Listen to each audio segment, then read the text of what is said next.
The Scripture of the Founding Master. Chapter 9, Sending on Spirits in Transition. The Founding Master said, ordinary people consider only their lives in the present to be important, but perceptive people recognize that how to die is important as well. This is simply because they know that only a person who dies well can have a good rebirth and a good life in the next, and only a person who has a good birth and life in the present can have a good death, also because they know the principle that life is the root of death and death is the root of life. Therefore, even though there is no specific time for this, after the age of 40, one must start packing one's bags for one's upcoming death, so that one will not have to rush as one is dying. The Founding Master said, for anyone born into this world, no matter who it is, the moment of death will inevitably come. Thus, today I will explain to you, as someone who is close to the dying person, how to send on the spirit at the time of a person's entering nirvana, as well as how the person whose spirit is about to depart should prepare for death. Listen closely to these instructions. With people who die unexpectedly due to sudden illness or some sort of accident, or are not amenable to guidance because they lack faith, it will be difficult to apply all my dharmas. However, with people who do not die suddenly and who have even a slight amount of faith, application of these instructions will make their final state of mind stronger and will be of great assistance in delivering their spirits. As a close acquaintance of a terminal patient, you must do the following. First, occasionally burn incense in the patient's room and keep the room clean, for, if the room is messy, the patient's spirit will not be clear.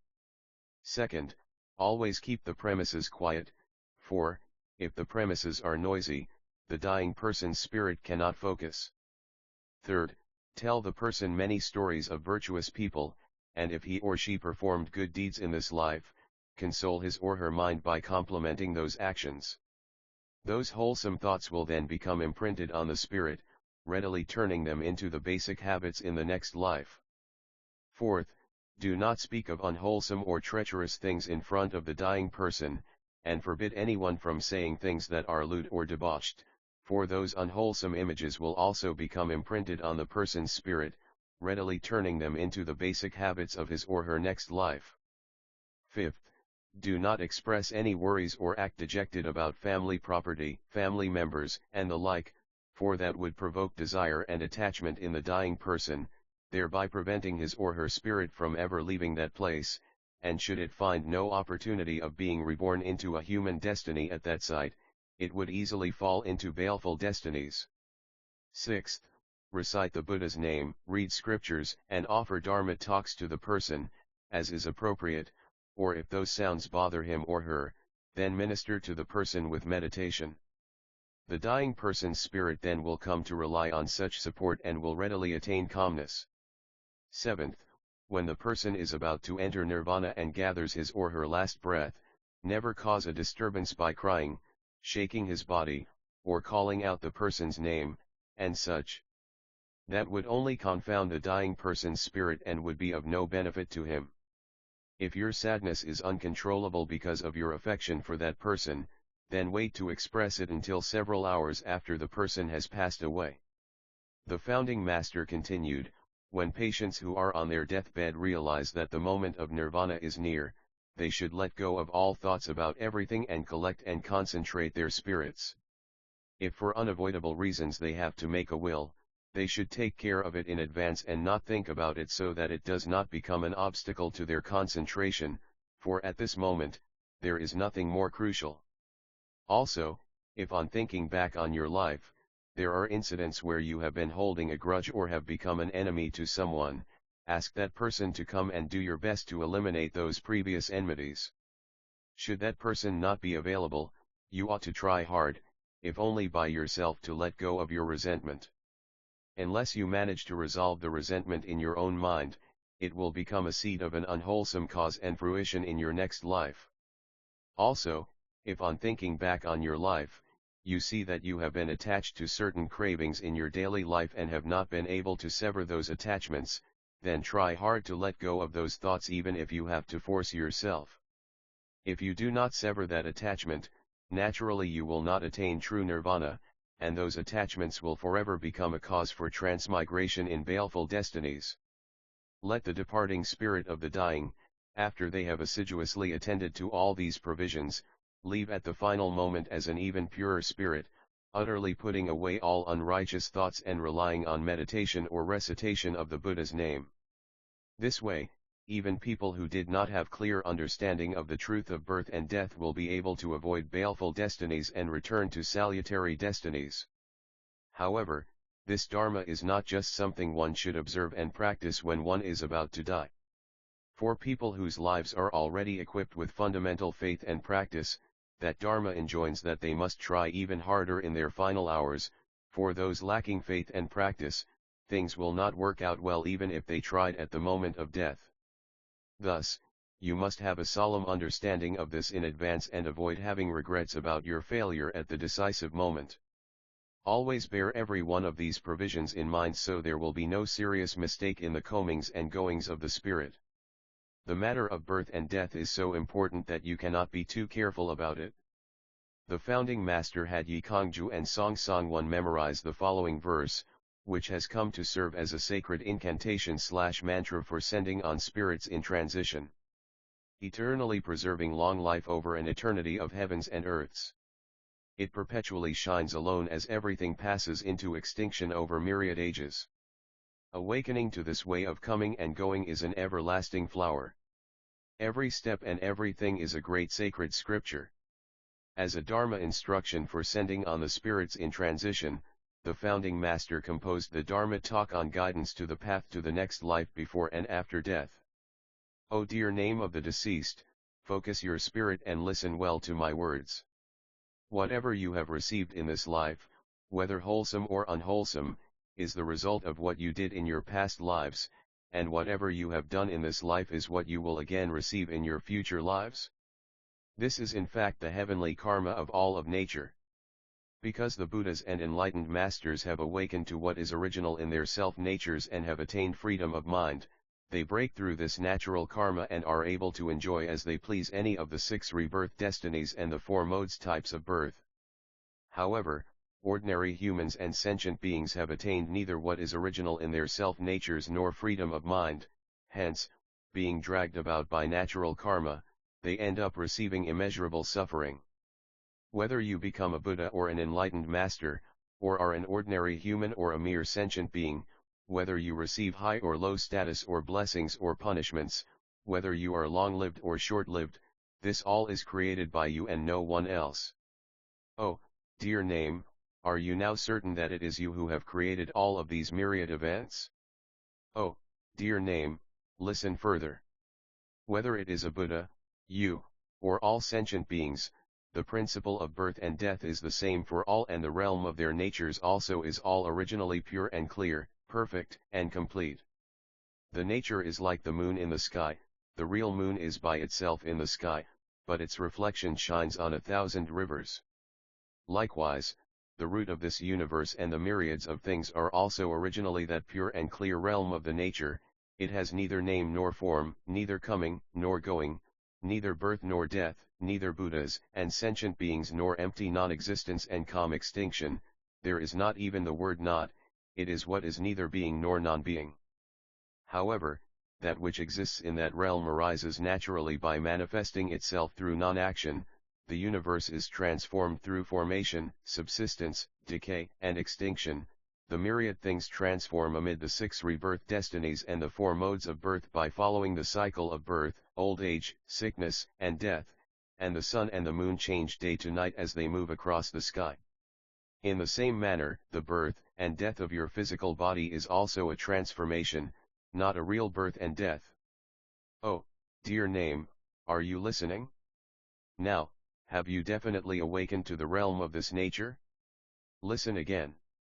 When you discard your old body and receive a new one, you will receive it in accordance with what you are most attached to and what you have typically enjoyed.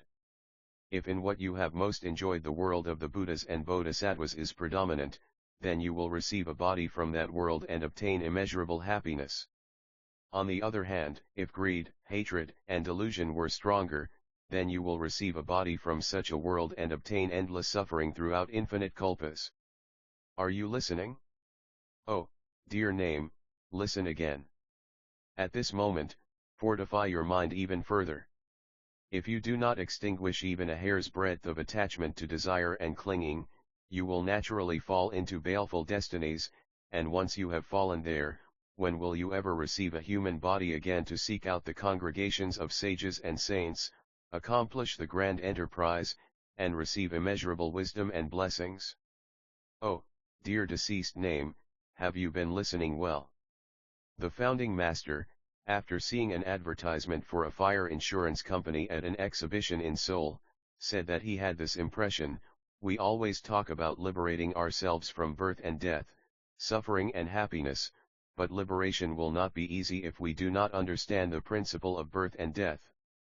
If people do not believe in the principle of rebirth after death, then how much greater will their reluctance and sorrow be when they are facing their deaths? It would be like people who have not arranged a fire insurance policy and lose all of their property in a sudden fire. However, a person who understands this principle knows that the birth and death of a physical body is no different than changing an article of clothing. Even though our physical body that is subject to such changes might die one day, that unchanging, ever bright, numinous consciousness lives forever and will again receive another body. Just as a fire insurance policy has the power to rebuild a structure destroyed by fire, that one point of numinous consciousness guarantees the eternal life of a human being. Therefore, those who understand this principle will be relaxed and calm about birth and death, but those who do not will be nervous and unsettled. Also, in all matters of suffering and happiness, those who understand the principle regarding them will prepare for infinite happiness by accepting suffering and happiness as is appropriate, but those who do not understand that principle will have no such hope and make no such preparations and thus will have no promise of escaping from this vast sea of suffering. How could a perceptive person witnessing this situation not worry about such people and feel pity for them? The founding master said, there are many ways we must follow, but if you reduce them down, they are nothing more than the way of life and the way of death. While we are alive, if we do not understand the way of life, we will not be able to actualize the value of living. And while we are dying, if we do not understand the way of death, it will be difficult to avoid baleful destinies. The founding master said, a human being's birth and death is like opening and closing your eyes, inhaling and exhaling, or falling asleep and waking up. There might be differences in how long these take, but the principle is the same. Birth and death are originally non-dual, arising and ceasing originally do not exist. The enlightened understand it as transformation, but the unenlightened call it birth and death. The founding master said, just as that sun is setting in the west in the evening but will rise again tomorrow in the east, though all things may die in the present life, the numinous consciousnesses that depart at the time of death will receive new physical bodies and reappear in the world. The founding master said, people generally call the world we live in this world and the world where the dead go the other world and presume that this world and the other world are separate realms. However, it is only the body and its location that change, these are not separate worlds. The founding master said, when a person's numinous consciousness departs from the physical body, it first follows its attachments, subsequently receives a body in accordance with its karma, and so continues to transmigrate in this boundless world. The only way to become free from this transmigration is to sunder all attachments and transcend karma. Chang Il-sung asked the founding master, when my life is coming to an end, what final thought should I maintain? The founding master said, rest in an impeccable state of mind. Chang asked again, what is the road of death and rebirth like? The founding master said, it is like falling asleep and then waking up, falling asleep without any discernment. You feel as though Il-sung has gone somewhere, but when you wake up, you are again that same Il-sung. Wherever you go, the same being called Il-sung is endlessly reborn and dies again according to his karma. A disciple asked the founding master, I would like to know what processes and states are entailed when the numinous spirit discards this body and receives a new one. The founding master said, when the numinous spirit separates from the body, normally the spirit rises from the body after the breath of the physical body is completely extinguished. However, in some cases the spirit alone rises even though the breath still remains in the body. When the spirit rises from the body, it usually stays in an intermediate state for approximately 49 days before it plants itself in a womb. However, some spirits plant themselves in a womb right after rising and others float around like the breeze in the intermediate state for months and years. Ordinarily, a spirit moves about as if in a dream thinking that it still retains its previous physical body, until it receives a new body, thinking that it still retains its previous physical body. Once it plants itself in a new womb, however, the previous consciousness is extinguished and the spirit recognizes the new body as its own.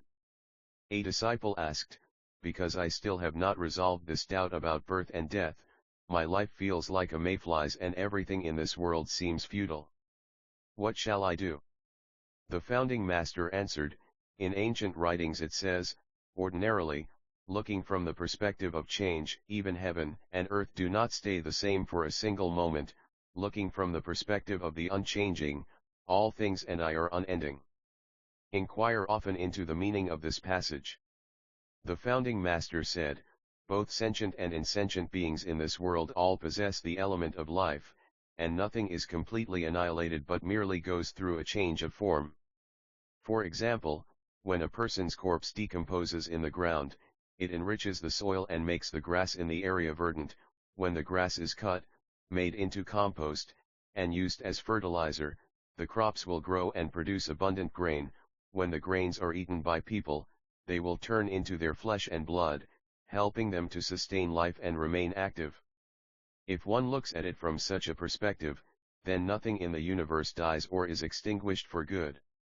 Even a single straw will manifest itself into 100 million transformations and exhibit various kinds of creations and talents. Therefore, you must inquire deeply into such a principle and awaken to the truth that all things in the universe sustain endless lives through the principle of neither arising nor ceasing." The founding master addressed the congregation at a New Year's Day ceremony. "There was nothing special about either yesterday or today, but everything through yesterday we call last year and from today on we call it this year.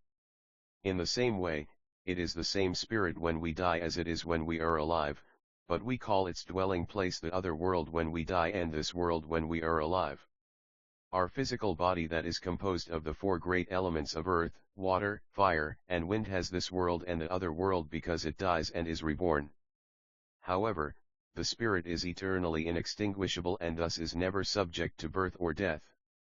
Therefore, for the enlightened, birth, old age, sickness, and death are like the changing of the four seasons, and this life and the other life are like last year and this year." The founding master said, "No matter how much we might have accumulated grains and money throughout this life, we cannot take anything with us when we die. How can we call things we cannot take along with us our eternal possessions? If we want to create eternal possessions, then while we are alive we must work hard for others' benefit in every possible way, but must do so without dwelling on any sign that benefit is conferred so that we may accumulate merit that is free from the contaminants anasrava.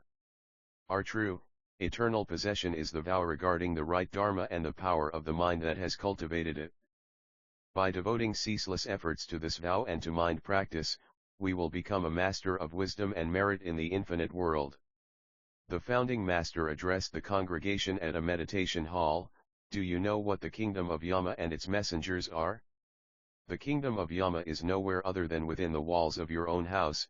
The messengers of Yama are none other than your family members.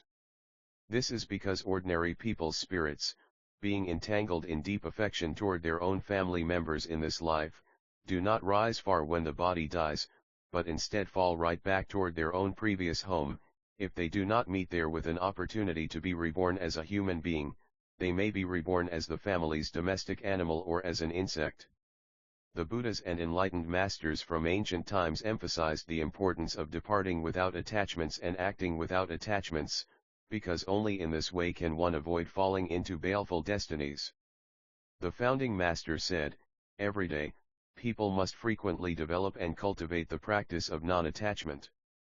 For those with strong attachments to wealth, sex, fame, and profit, to spouse, children, and relatives, or to clothes, food and shelter, their worries and suffering will be much greater than that of average people when those things vanish before their eyes.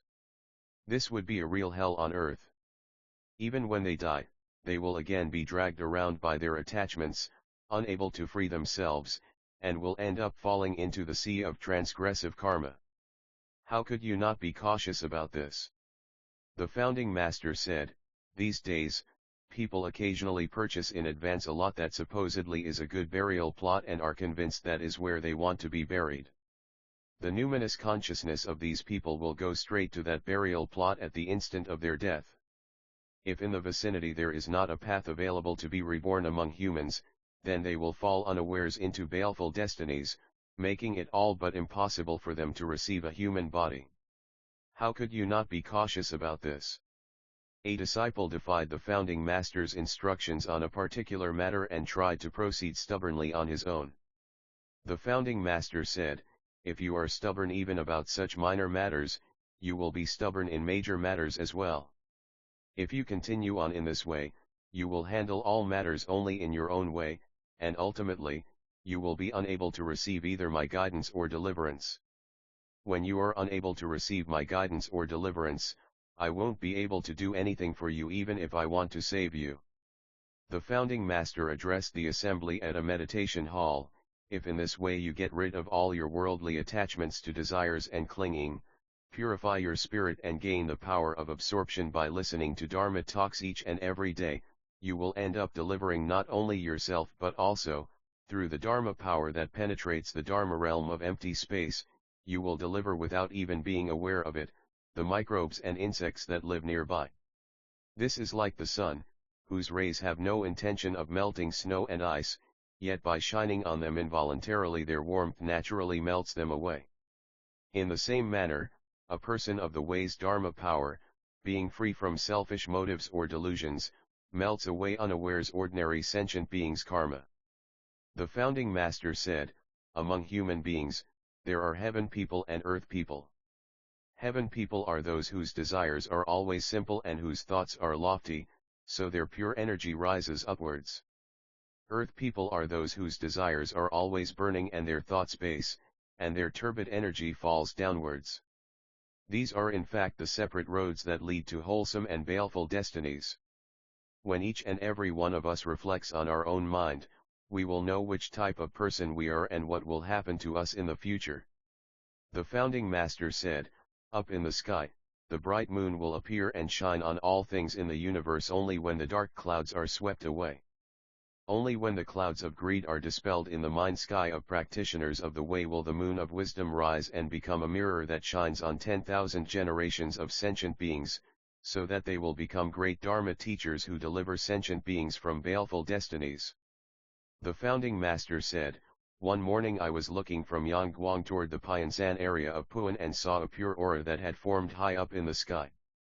Afterwards, I went over there and saw that an assembly of practitioners had gathered at Wolmyong Hermitage to start sun meditation.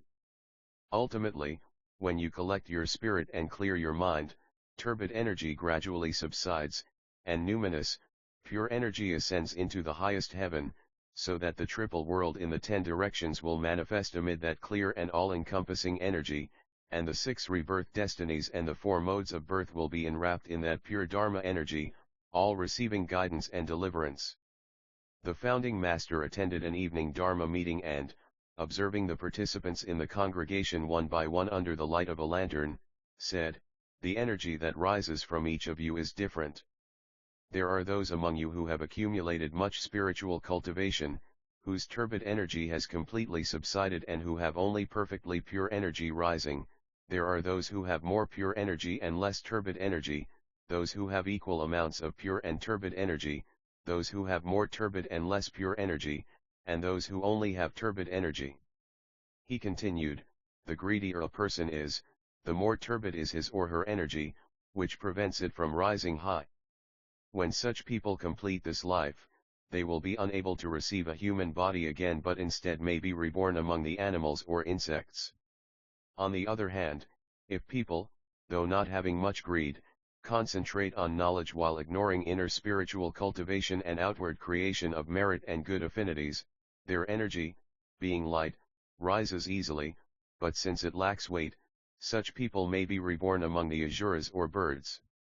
Therefore, if a practitioners awaken to and knows their minds, and, after knowing them, foster the mind purely and practice correctly by discriminating the upright from the perverse, then finally the numinous elixir will form and they will not be swept into the will of the six destinies and will be able freely to choose his next body, or he will attain the ability to concentrate on cultivation alone, sloughing off their physical bodies and traveling throughout the Dharma realm of empty space. Via that numinous elixir alone. The founding master said, if one exerts oneself with utmost dedication in order always to keep the mind ground free from disturbance, delusion, and wrongdoing, then with that power one will acquire the ability to deliver even the sentient beings in hell. Creating even just once an affinity with the right Dharma of the Buddhas will become a wholesome seed for attaining Buddhahood during infinite kalpas. When Kim Kwangson entered Nirvana, the founding master, shedding tears, addressed the congregation, Pialson and I formed an indescribable affection for one another while sharing joy and suffering together for over 20 years. Though his Dharma body is not subject to arising or ceasing, flourishing, or decay, we will never again be able to see his countenance as far as his physical body is concerned. Isn't this regrettable? For Pialson's spirit, I will now expound the Dharma on birth and death, coming and going, and on the extinction of karmic retribution. In the spirit of comforting Pialson, listen to this Dharma even more intently. If, after hearing my teaching, you awaken, this will be beneficial not only to you but also to Pialson. In the teachings of the Buddha of the past, he says that, if one attains the great way that is free from birth and death, coming and going, and practices accordingly, the karmic retributions accumulated over many lives will be extinguished. The method of extinguishing them is as follows. If someone causes you suffering or loss, do not resent or hate that person deep in your heart. Instead, consider it a repayment of your past debt to that person, settle your mind, and do not confront him. When your turn comes to retaliate, just let it go, and then that karma will come to rest.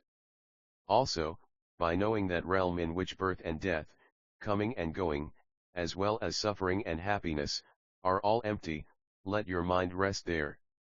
In that realm, there will be neither birth and death nor karmic retributions. When you arrive at that state, you may say that the karmic retributions of birth and death are completely extinguished. Pakchi Bong asked, what benefit accrues to the spirit of the deceased from holding deliverance services for 7 7-day periods or a memorial service commemorating its nirvana? The founding master said, in heaven and earth, there are principles of sublime, reciprocal response.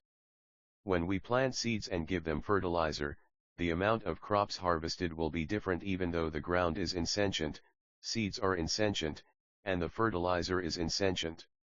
If even insentient crops are responsive, how can human beings, who are the most perspicacious of all, not respond to sincere devotion? If everyone single-mindedly engages in silent declaration, offers supplications, makes donations for the spirit of the deceased, and has a spiritual mentor give a Dharma discourse, then there will occur the mutual transmission of mind to mind and the mutual response of energy to energy, and the spirit of the deceased will immediately be able to receive deliverance, or in case it has fallen into a baleful destiny, it may gradually advance. Also, if one died after accumulating heavy debts during one's life, these may be repaid by utilizing the donations and carrying out works for public welfare in the deceased's name. For those who were not in debt, too, blessings could also be accumulated impalpably. To put this principle of reciprocal response differently, it is like electrical currents flowing one into the other.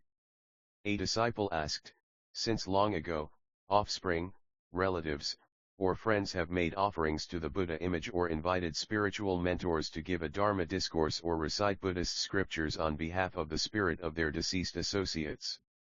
What effect would result from these practices, and would there be any difference in their effect when they are performed by people with differing degrees of sincerity and power of the way? The founding master said, to offer supplication and offer donations on behalf of the deceased spirit indicate one's sincerity. They say sincerity can move heaven, and the effect of the supplication will be made manifest according to the extent of one's sincerity. Also, the potent effect of delivering Dharma discourses or reciting Buddhist scriptures will vary according to the degree of the spiritual mentor's power of the way. As a result, some spirits return unawares to wholesome destinies only after undergoing all the unwholesome karma they had accumulated in their past lives. Some are relieved of their karmic obstacles and return directly to wholesome destinies. Some, in the intermediate state where the road ahead is unclear, at first can't find the road to their future life but discover it later on.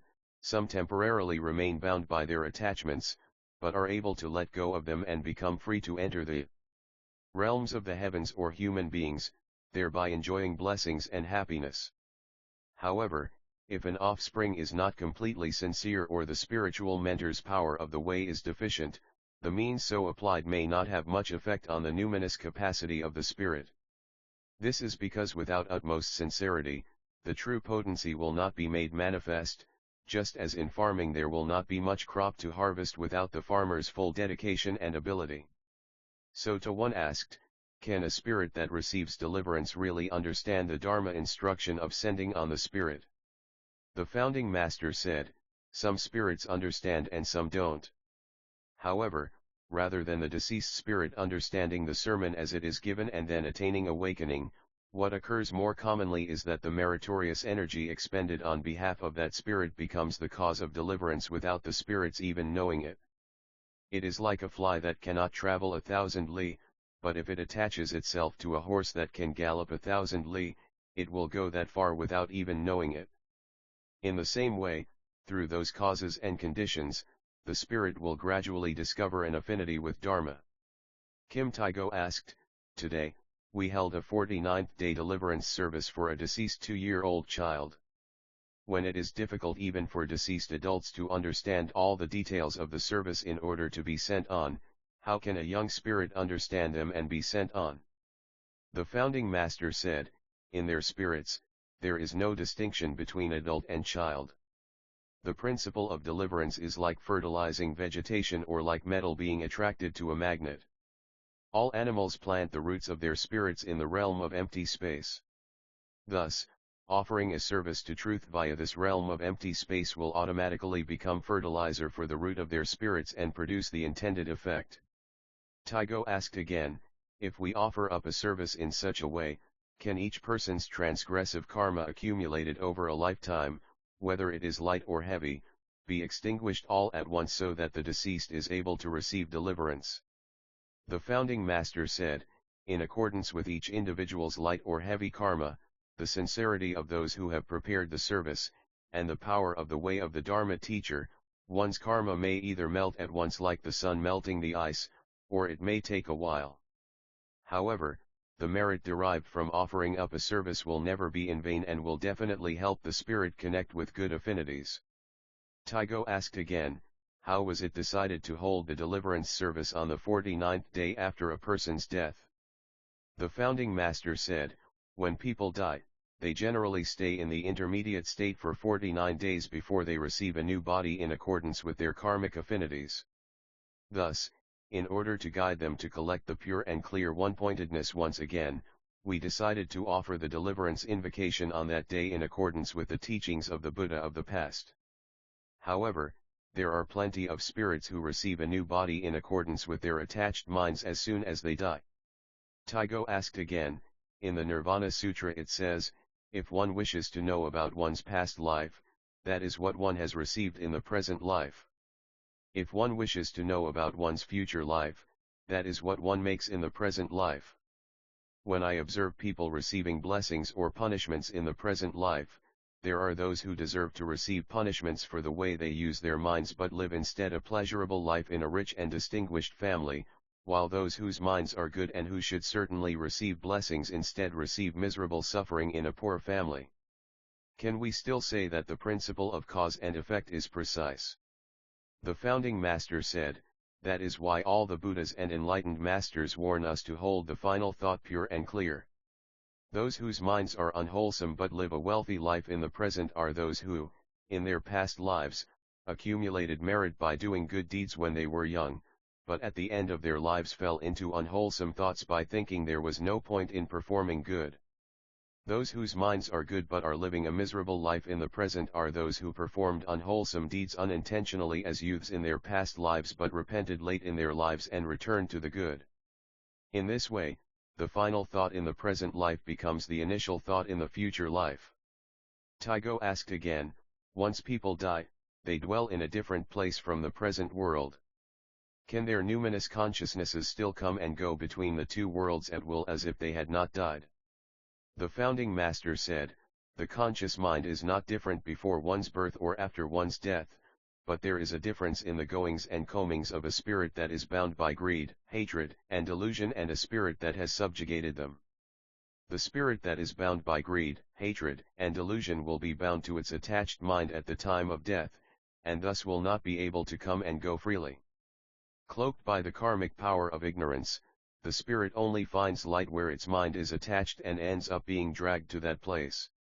When it receives a new body, its vision is all perverted so that animals and insects appear beautiful.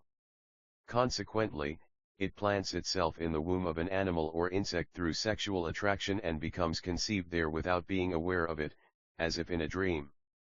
Or, even should it choose parents who will give it birth in the destiny of human beings, it is planted in the womb through sexual attraction.